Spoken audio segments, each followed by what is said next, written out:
আসসালামু আলাইকুম রহমতুল্লাহ। আজ ভোররাতে ইরানের ক্ষেপণাস্ত্র হামলা উত্তর ইসরায়েলে। অন্যদিকে ইরাকের বিধ্বস্ত হয়েছে যুক্তরাষ্ট্রের সামরিক বিমান। আর এই রণক্ষেত্রের মাঝেই ইরানে পালিত হচ্ছে আন্তর্জাতিক কুদস দিবস। বিস্তারিত থাকছে বিশেষ সংবাদে।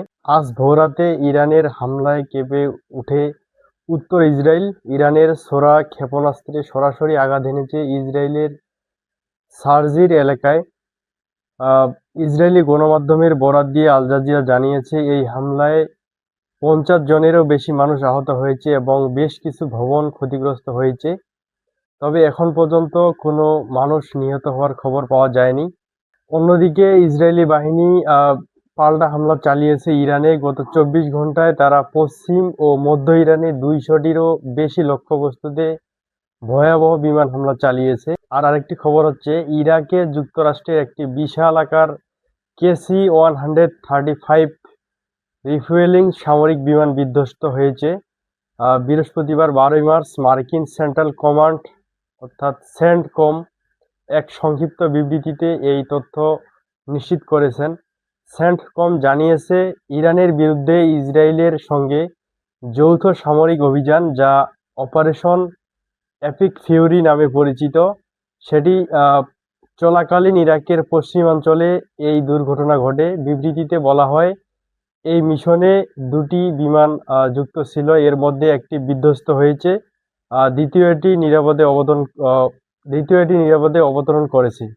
মার্কিন সামরিক বাহিনী দাবি করেছে, এটি শত্রুপক্ষের হামলা কিংবা নিজেদের বাহিনীর ভুলবশত হামলায় বা ফ্রেন্ডলি ফায়ার এ বিধ্বস্ত হয়নি।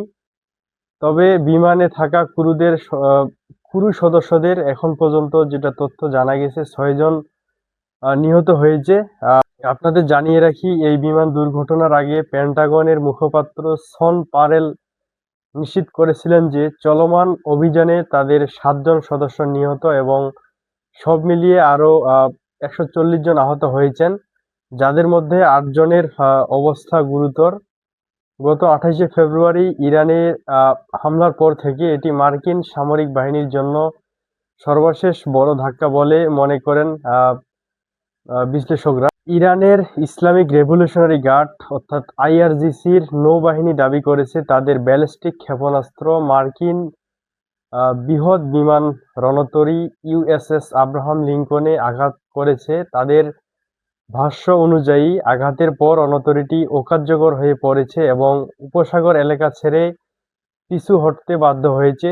তবে যুক্তরাষ্ট্র অবিলম্বে এই দাবি অস্বীকার করেছে।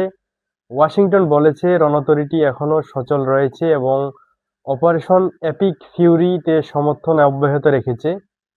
এদিকে CBS নিউজ একটি চাঞ্চল্যকর তথ্য দিয়েছে। তারা জানায়, একটি ইরানি জাহাজ আব্রাহাম লিঙ্কনের খুব কাছে চলে এসে মার্কিন নৌবাহিনী একটি জাহাজ সেটির দিকে গুলি চালায়। তবে ইরানি জাহাজটির আঘাত পেয়েছে কিনা বা ক্রুদের পরিণতি কি হয়েছে তা এখনো নিশ্চিত নয়।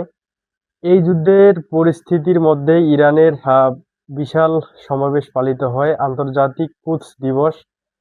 1979 সাল থেকে প্রতি বছর রমজান মাসের শেষ শুক্রবার ফিলিস্তিনি জনগণের সংহতি এবং ইসরায়েলি দখলদারিত্বের প্রতিবাদে সাবেক ধর্মীয় নেতা খামেনি ফিলিস্তিনিদের অধিকার রক্ষায় এ দিবস প্রবর্তন করেন।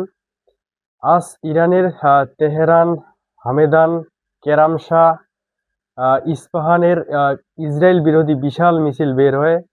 অবাক করার মতো বিষয় হলো, যখন এই সমাবেশ চলছিল তখন ঠিক একই সময়ে এই মিছিলের আশেপাশে বিমান হামলা চালাচ্ছিল মার্কিন ও ইসরায়েলি যৌথ বাহিনী। আনাদুলু এজেন্সি জানিয়েছে, ইরানের প্রেসিডেন্ট মাসুদ পেজেশকিয়ান এবং পররাষ্ট্রমন্ত্রী আব্বাস আরাকচি লাখো মানুষের সাথে তেহরানের রাস্তায় নেমেছিল এই কুদস দিবসের মিছিলে এবং আরও এখানে যোগ দিয়েছিল ইরানের জাতীয় নিরাপত্তা পরিষদের সেক্রেটারি আলী লারিজানি। বিশাল জনতার মধ্যে প্রকাশ্যে মিছিল করেছেন। এই ঠিক একই সময়ে ওই এলাকায় ইসরায়েলের বিমান হামলা চলছিল। মধ্যপ্রাচ্যের এই অস্থিতিশীল পরিস্থিতির দিকে নজর রাখছে পুরো বিশ্ব। পরবর্তী আপডেট জানতে আমাদের সাথেই থাকুন। সবাই ভালো থাকবেন, সুস্থ থাকবেন। আসসালামু আলাইকুম রহমতুল্লাহ।